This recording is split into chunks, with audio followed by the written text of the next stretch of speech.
तो जैसा कि तुमने पिछले पार्ट में देखा कि ऐश की एक्चुअल प्राइम टीम कौन सी है, पर पोकेमास्टर मेरे भाई हमारा काम अभी भी अधूरा है। हमें ऐश और टोबायस की बैटल करवानी है, जिसके लिए हमें पहले ये जानना पड़ेगा कि आखिर टोबायस के बाकी पोकेमॉन्स कौन से थे, या फिर कहीं ऐसा ना हो कि उसकी टीम को हम ऐश की यूनोवा टीम से भी कंपेयर ना कर सके। चलो इस बार भी शुरुआत मैं करता हूँ। सबसे पहले क्योंकि लाटियोस टोबायस की टीम में है, सो इस बात के भी काफी ज्यादा चांसेस बनते हैं कि उसकी टीम में लाटियास भी होगी, क्योंकि पोकेमॉन हीरोज इस मूवी में हमने देखा कि ये दोनों भाई बहन ज्यादातर एक साथ ही रहते हैं और लाटियोस लाटियास से थोड़ा ज्यादा ताकत। अब क्योंकि टोबायस इसे पकड़ चुका है, सो लाटियास को भी पकड़ने में उसे ज्यादा तकलीफ नहीं हुई होगी। सब सेकंड पोकेमॉन है एंटे। देखो टोबायस के एंटे के बारे में हमें उतना नहीं बताया गया, हो भी सकता है कि एंटे की जगह पे कोई और पोकेमॉन पॉसिबल है, बट देखो मेरे अकॉर्डिंग एंटे टोबायस का एक कंफर्म्ड पोकेमॉन है, क्योंकि पोकेमॉन डायमंड एंड पर्ल के थीम सॉन्ग के इंट्रो सीन में हमें एंटे को दिखाया गया था, पर ये टोबायस का ही एंटे है, ये कैसे कंफर्म है? तो देखो तीनों रीजन में टोबायस एक लौता ऐसा पोकेमॉन ट्रेनर था जिसकी टीम पूरी तरीके से लेजेंडरी एंड मिथिकल से भरी पड़ी थी। और ऐश के इन्वर्नेप को तो तुम जानते ही हो, जो कि ऐश के सिनो का एस पोकेमॉन था। और नेक्स्ट सीन में हमें डार्कराय भी दिखाया जाता है, जिससे ये तो कंफर्म हो जाता है कि ये जो टीम दिखाई गई है हमें, ये टोबायस की पोकेमॉन टीम है। और तुम्हें याद ही होगा कि मूवी 3 में हमें एक एंटे दिखाया गया था, जो कि कितना ज्यादा स्ट्रॉन्ग था ये मुझे बताने की जरूरत ही नहीं है। इसी एक पर्टिकुलर रीजन की वजह से एंटे टोबायस के पोकेमॉन टीम में कंफर्म्ड पोकेमॉन है। ओपनिंग थीम की अभी पोकेमास्टर ने बात की, उसमें एंटे के अलावा भी कई सारे लेजेंडरी पोकेमॉन्स थे और उनमें से ज्यादातर पोकेमॉन्स ऐसे हैं जो पूरे पोकेमॉन वर्ल्ड में सिर्फ एक ही है, और सच बोलूं तो उन्हें पकड़ पाना टोबायस की औकात के बाहर है, जैसे कि म्यू, म्यूटू, ग्रोडॉन, कायोगर और इवन रिक्वेजा। पर हमें 3 ऐसे पोकेमॉन्स भी दिखे थे जिन्हें पकड़ने की काबिलियत टोबायस के पास है, और मैं बात कर रहा हूँ दी लेजेंडरी कैंटो ट्रायो की। अगर उसने जोटो की इस लेजेंडरी ट्रायो में से एंटे को पकड़ा है, तो फिर इस बात की काफी ज्यादा चांसेस बनते हैं कि उसने इन तीनों में से किसी एक पोकेमॉन को पकड़ने की एटलीस्ट कोशिश तो की होगी, और वो एक पोकेमॉन मोल्ट्रेस नहीं हो सकता, क्योंकि उसके पास ऑलरेडी एक एंटे है, और अगर उसके पास पहले से मोल्ट्रेस होता तो वो एंटे को क्यों पकड़ता? एंड मुझे नहीं लगता कि उसके पास आर्टिकुनो होगा, क्योंकि ऑलरेडी एक ट्रेनर के पास आर्टिकुनो है जो कि है नोलान, और मुझे नहीं लगता कि राइटर्स और ज्यादा इस पोकेमॉन की बेइज्जती करना चाहेंगे, तो एक ही ऑप्शन बचता है और वो है ज़ैप्टोस। तो अब बढ़ते हैं फोर्थ पोकेमॉन की तरफ, जो कि है क्रिजिलिया। तो देखो क्रिजिलिया टोबायस की डेफिनेट पोकेमॉन है, क्योंकि देखो अगर एक जगह पर डार्क टाइप पोकेमॉन है तो उसके साथ साइकिक टाइप की पोकेमॉन तो होगी ही, क्योंकि फेरी टाइप के बाद साइकिक टाइप ही डार्क टाइप के अगेंस्ट काफी ज्यादा भारी पड़ती है, जिससे ऑब्वियसली क्रिजिलिया टोबायस की पोकेमॉन टीम में कंफर्म पोकेमॉन है। और अगर ऐसा सच में हुआ टोबायस के क्रिजिलिया की बैटल ऐश के पोकेमॉन्स के साथ हुई तो क्या होगा, वो तो हमें बैटल में ही पता चलेगा। अभी हम थोड़े टाइम पहले वो सिनो की ओपनिंग थीम के बारे में बात कर रहे थे, राइट? उसी थीम के एक्सटेंडेड या फिर मैं कहूँ ओरिजिनल वर्जन में हमें पिकाचू और लुकारियो के बीच का एक बैटल सीन देखने को मिला था। पहले तो मैंने इस चीज को इग्नोर किया, ये सोच के कि भाई लुकारियो तो जिम लीडर मेलिन के पास है और राइली के पास भी एक लुकारियो है, और फिर अचानक से मुझे ये याद आया कि भाई पिकाचू तो इन दोनों में से किसी से भी नहीं लड़ा, सिर्फ राइली के लुकारियो पर एक बार पिकाचू ने थंडर यूज किया था, और वो भी इसलिए क्योंकि वो आउट ऑफ कंट्रोल हो गया था। सो मे बी पॉसिबल ये जो लुकारियो हमें दिखाया गया था वो शायद से टोबायस का था। आई नो इसके चांसेस कम है, लेकिन क्योंकि अभी हम सभी पॉसिबल पोकेमॉन्स के बारे में बात कर रहे हैं, सो मैंने इसे भी इसमें ऐड कर लिया। हमारा छठा पोकेमॉन और कोई नहीं बल्कि सिनो लीग में तहलका मचा देने वाला डार्कराय है, और डार्कराय टोबायस का एक ऑफिशियल पोकेमॉन है, लेकिन डिसएडवांटेज होने की वजह से वो लीग में ऐश के सेप्टाइल से बहुत ही बुरी तरीके से हारा था, जिसकी वजह से हमें इसके एग्जैक्ट पावर के बारे में नहीं पता है, क्योंकि टाइप एडवांटेज होने की वजह से वो ऐश के सेप्टाइल से हारा था। जरूरी नहीं कि अगर ऐश के सेप्टाइल की जगह पे कोई और होता तो वो उससे भी हार ही जाता, एंड इसी वजह से इसके ट्रू पोटेंशियल के बारे में हमें नहीं पता है। 7वां पोकेमॉन भी एक ऑफिशियली कंफर्म पोकेमॉन है, जो कि है लाटियोस, जिसने आते ही सेप्टाइल को हरा दिया था, लेकिन आगे जाके उसकी बैटल हुई पिकाचू से और वो बैटल टाई हो गई, और ये वही पिकाचू है जो कुछ एपिसोड्स के बाद एक लेवल 5 की स्नाइल से हार गया था। तो एक्चुअल में लाटियोस कितना ताकतवर है उसके बारे में बात करेंगे आगे एस और टोबायस के बैटल के दौरान। सो अब बढ़ते हैं 8th पोकेमॉन की तरफ। तुम लोग सोचोगे कि 8th पोकेमॉन कौन सा है, क्योंकि हमने जो पोकेमॉन्स दिखाए हैं वो प्रॉपर्ली टोबायस की पोकेमॉन टीम के लिए फिट बैठते हैं। फिर ये आखिरी पोकेमॉन कौन सा है, तो कुछ थ्योरीज के अकॉर्डिंग टोबायस हुइन रीजन से बिलोंग करता है। वेल हाँ, इसके बारे में तो मैंने भी सुना है, पर मैं श्योर नहीं हूँ क्या ये सच में हुइन में टुपका था। हाँ बिल्कुल ऐसा ही है, टोबायस का जन्म हुइन में ही हुआ था, और उसका पहला स्टार्टर पोकेमॉन और कोई नहीं बल्कि मडकिप था, जो कि आगे चल के स्वॉम्पट में इवॉल्व कर जाता है, एंड इस थ्योरी के अकॉर्डिंग स्वॉम्पट की ही मदद से टोबायस ने डार्कराय को को कैच किया था। बट एनीमे में हमें टोबायस के स्वाम्पट के अकॉर्डिंग कोई भी इन्फॉर्मेशन नहीं बताई गई है। पर क्योंकि अगर कोई ट्रेनर किसी भी रीजन से बिलोंग करता है तो उसके पास स्टार्टर पोकेमॉन तो होगा ही। सो मेरे अकॉर्डिंग उसकी टीम में स्वाम्पट होगा ही होगा।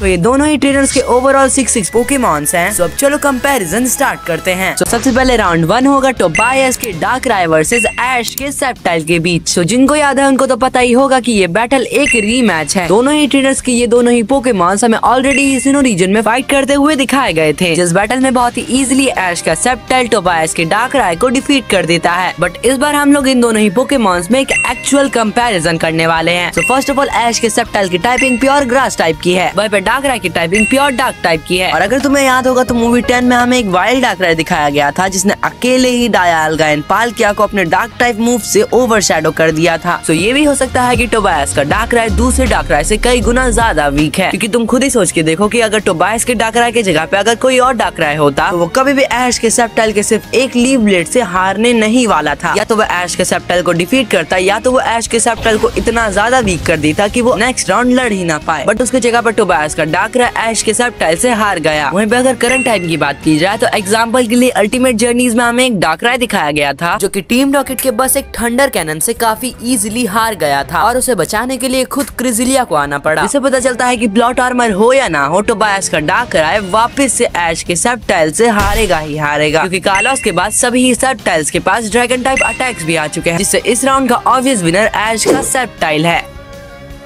जैसा कि हमने लीक में देखा है, टोबायस का सेकंड पोकेमॉन होगा लाटियोस और इसकी सबसे बड़ी ताकत है इसकी स्पीड। भाई बहुत तेज है यार। तो इसके सामने ऐश को एक ऐसा पोकेमॉन चूज करना पड़ेगा जिसके पास अच्छी खासी स्पीड हो। सेप्टाइल तो पहले राउंड में यूज हो चुका है और पिकाचू को तुम इतनी जल्दी मैदान में नहीं उतारना चाहोगे, क्योंकि पता नहीं आगे किन किन पोकेमॉन्स का सामना करना पड़ेगा। तो आई थिंक इस राउंड के लिए बेस्ट ऑप्शन होगा ग्रेनिंजा। ये बहुत फास्ट है, ऊपर से इसके पास टाइप एडवांटेज भी है। जिनको ना पता हो उन्हें मैं बता दूं कि ग्रेनिंजा एक वाटर और डार्क टाइप पोकेमॉन। इन दोनों की पावर लेवल्स को हम कंपेयर करें तो एक तरफ है ग्रेनिंजा जो कि ऐश का सेकंड या फिर थर्ड स्ट्रॉन्गेस्ट पोकेमॉन है, और दूसरी तरफ है लाटियोस जो पिकाचू के लेवल पर था तब जब पिकाचू को जी मूव भी नहीं आता था। अगर आप लोगों ने पोकेमॉन की ये हुपा वाली मूवी देखी है जिसमें कई सारे लेजेंडरी पोकेमॉन्स बैटल कर रहे थे, तो आप लोगों को पता होगा कि लाटियोस और लाटियास उनमें सबसे कमजोर लेजेंडरी पोकेमॉन्स थे। सच बोलूं तो वो मूवी में सिर्फ भाग रहे थे, लड़ तो रिक्वेस्टा रहा था अकेला, बाकी सभी लेजेंडरी पोकेमॉन। और देखो यार, अगर ऐश का चारिज़ार्ड किसी भी गिमिक के बगैर आर्टिकुनो को हरा सकता है तो मुझे नहीं लगता कि बॉन्ड इवॉल्व ग्रेनिंजा को लाटियोस को हराने में कोई दिक्कत होगी, कंसीडरिंग कि किसी भी टाइप का कोई प्लॉट आर्मर एग्जिस्ट नहीं करता।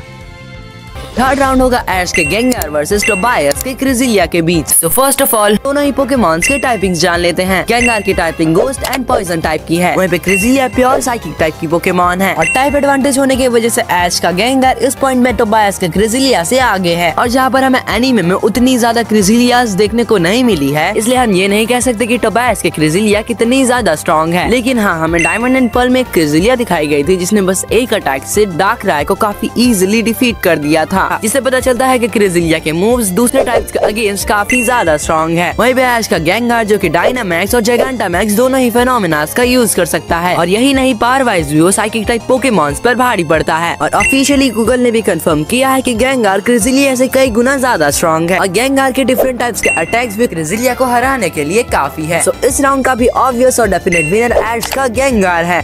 चौथा राउंड लिटरली मैदान में आग लगा देगा, क्योंकि टोबायस का चौथा पोकेमॉन है एंटे। सो इसके सामने तुम लुकारियो या फिर पिकाचू को तो चूज नहीं करोगे। सो इसका सामना करेगा चारिज़ार्ड जो कि अपना हिस्सा बराबर करना चाहेगा एंटे के साथ, क्योंकि हमने देखा था कि पोकेमॉन की तीसरी मूवी में एंटे चारिज़ार्ड पे काफी हावी हो रहा था। इसके बाद चारिज़ार्ड ने काफी ज्यादा ट्रेनिंग की, नए अटैक सीखे, but we still don't know कि ये एंटे को हराने के लिए काफी होगा या फिर नहीं, क्योंकि आफ्टर ऑल एंटे एक लेजेंडरी पोकेमॉन है। एंड आई नो कि चारिज़ार्ड ने भी एक लेजेंडरी को हराया है, पर हमें पता है कि उस बैटल में उसके पास टाइप एडवांटेज था, और यहाँ ऐसा कुछ भी नहीं है। अगर ये दोनों आमने सामने आते हैं तो इस बैटल का नतीजा सिर्फ इस चीज पे डिपेंड करता है कि आखिर राइटर्स किसे जितवाना चाहते हैं। तो हम तो इस बैटल को एक ड्रॉ कंसिडर कर रहे हैं, पर आप लोगों को क्या लगता है कौन जीतेगा ये बैटल? हमें कमेंट सेक्शन में जरूर बताना। और फिफ्थ राउंड होगा ऐश के लुकारियो वर्सेस टोबायस के ज़ैप्डॉस के बीच। इस मैच में काफी ज्यादा मजा आने वाला है क्योंकि एक तरफ है one of the strongest mega Pokemon mega Lucario. मैं बताना भूल गया, ऐश का लुकारियो मेगा इवॉल्व कर सकता है। वहीं पे दूसरी तरफ है लेजेंडरी बर्ड्स ट्रायो का सबसे स्ट्रॉन्गेस्ट मेंबर यानी कि ज़ैप्डॉस। तो चलो देखते हैं कौन ज्यादा स्ट्रॉन्ग है। तो अगर तुम्हें याद होगा तो मूवी 2 में हमें एक ज़ैप्डॉस दिखाया गया था जिसने अकेले ही लुगिया को काफी अच्छी टक्कर दी थी। हो सकता है टोबायस का ज़ैप्डॉस भी उतना ही ज्यादा स्ट्रॉन्ग हो। बट हमें अल्टीमेट जर्नीज में एक और ज़ैप्डॉस देखने को मिला था जो कि एक लेजेंडरी पोकेमॉन होते हुए भी गो के फ्लाइगॉन और रेबूट से काफी इजीली हार गया था। इवेंचुअली गो उसे कैच नहीं कर पाता है। लेकिन अब क्या सच में ऐश का लुकारियो टोबायस के ज़ैप्डॉस को हरा देगा? तो इसका क्लियर आंसर है नहीं, क्योंकि देखो कभी कभी क्या होता है कि मेगा इवोल्यूशन दूसरे पोकेमॉन्स के आगे स्ट्रॉन्ग बनने की जगह पर काफी ज्यादा वीक हो जाता है, और खास करके उन सिचुएशंस में जब एक पोकेमॉन के राइवल के पास उसके अगेंस्ट टाइप एडवांटेज हो। और इस सिचुएशन में भी ऐसा है, और ज़ैप्डॉस के पास मेगा लुकारियो के अगेंस्ट टाइप एडवांटेज है। और यही नहीं, एचपी और एसपी डिफेंस में भी ज़ैप्डॉस लुकारियो से कई गुना ज्यादा आगे है। इसलिए इस राउंड का ऑब्वियस विनर टोबायस का ज़ैप्डॉस होगा। आखिरी राउंड होगा दोनों ही ट्रेनर्स के स्टार्टर पोकेमॉन्स के बीच। पिकाचू कितना ताकतवर है ये हम सबको ऑलरेडी पता है, उसने लेजेंडरीज तक को हराया है। पर दूसरी तरफ स्वाम्पट ने भी एटलीस्ट एक मिथिकल या फिर लेजेंडरी पोकेमॉन को तो हराया ही होगा, क्योंकि शुरुआत में हमने जितने भी पोकेमॉन्स की बात की उनमें से चाहे टोबायस ने जिस किसी को भी पहले पकड़ा हो, लेकिन उसे पकड़ा तो स्वाम्पट की ही मदद से होगा। पिकाचू के पास जीमू और जी मैक्स है, पर हमें नहीं पता कि टोबायस के स्वाम्पट के पास कोई गिमिक है या फिर नहीं। और अगर उसके पास कोई गिमिक हुआ तो फिर पिकाचू के लिए परेशानियां बढ़ जाएंगी, क्योंकि स्वाम्पट के पास टाइप एडवांटेज है। अब देखो, अगर तुम पोकेमॉन एनिमे को काफी टाइम से फॉलो कर रहे हो तो तुम्हें पता होगा कि ऐसे सिनारियो में, ऐसे क्लोज बैटल्स में जहाँ पे दोनों ही पोकेमॉन के पावर लेवल में ज्यादा डिफरेंस नहीं है, उस बैटल का रिजल्ट इस चीज पे डिपेंड करता है कि आखिर उस पोकेमॉन का और ट्रेनर का बॉन्ड कितना स्ट्रॉन्ग है। और ये हमने कई बार देखा है, चार्जर वर्सेस ब्लास्टोइस में, Infernape versus Electivire, Charizard versus Pikachu. ये सभी मैचेस ऐश हारने की कगार पे था, लेकिन फिर भी वो जीता। क्यों? क्योंकि उसके पोकेमॉन जीतना चाहते थे खुद के लिए नहीं बल्कि अपने ट्रेनर के लिए। मुझे नहीं लगता कि टोबायस और उसके स्वाम्पट के बीच इतना स्ट्रॉन्ग बॉन्ड होगा, क्योंकि हमने सिनोलिक में भी देखा, he was just spamming Darkrai in the entire league। तो एक बार Darkrai हार गया सो उसने लाके उसको बाहर निकाला, वरना तो वो दूसरे किसी भी पोकेमॉन को यूज नहीं करने वाला था। तो बॉन्ड के मामले में टोबायस ऐश के करीब भी नहीं आता। पिछले 5 राउंड्स के रिजल्ट से शायद आप लोग हमसे एग्री करो या फिर ना करो, लेकिन इस राउंड में तो कोई शक नहीं है कि पिकाचू कुछ भी करके स्वाम्पट को हरा के ही रहेगा अपने ट्रेनर के लिए। अब बात करते हैं कंक्लूजन की कि इन दोनों ही ट्रेनर्स में कौन जीता। सो कंक्लूजन हम बैटल रिकॉर्ड्स के अकॉर्डिंग डिसाइड करेंगे। सो फर्स्ट राउंड ऐश का सेप्टल जीता, सेकंड राउंड ऐश का ग्रेनिंजा जीता, थर्ड राउंड ऐश का गेंगार जीता, फोर्थ राउंड ड्रॉ हो गया, फिफ्थ राउंड टोबायस का ज़ैप्डॉस जीता और आखिरी राउंड हुआ पिकाचू के नाम। तो ओवरऑल ऐश का स्कोर है 5, वहीं पे टोबायस का स्कोर है 1। सो ये बैटल और कोई नहीं बल्कि ऐश की प्राइम टीम जीतती है, जिसके सामने टोबायस की अल्टीमेट टीम भी घुटने टेक चुकी है। वैसे तुम्हें ये वीडियो कैसा लगा कमेंट्स में बताओ यार। वैसे डिस्क्रिप्शन में आरजे भाई के चैनल का लिंक भी है, तो तुम वहाँ जाके आरजे के चैनल को सब्सक्राइब कर सकते हो। मिलते हैं नेक्स्ट वीडियो में, till then over and out.